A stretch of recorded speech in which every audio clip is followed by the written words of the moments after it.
Luister tog na my woorde, Here. Hoor hoe ek sug.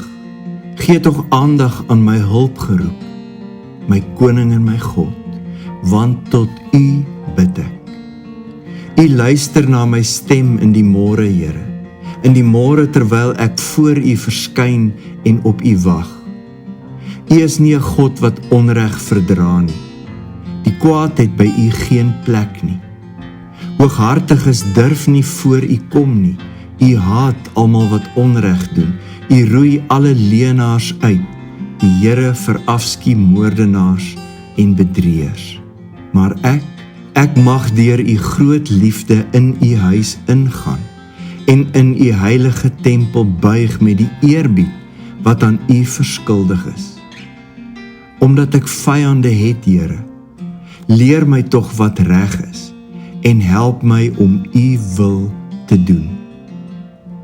Niks wat hulle sê is waar nie. Al waarin hulle dink is my ondergang. Hulle vlei my, maar hulle wil my in die graf laat beland. Laat hulle daarvoor boet, o God. Laat hulle deur hulle eie planne tot niet gaan.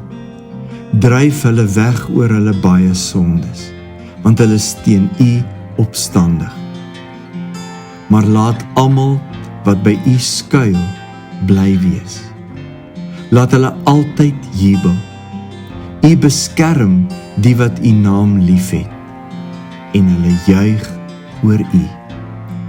U laat dit goed gaan met die regverdige, Here. U goedheid beskerm hom, soos 'n skild.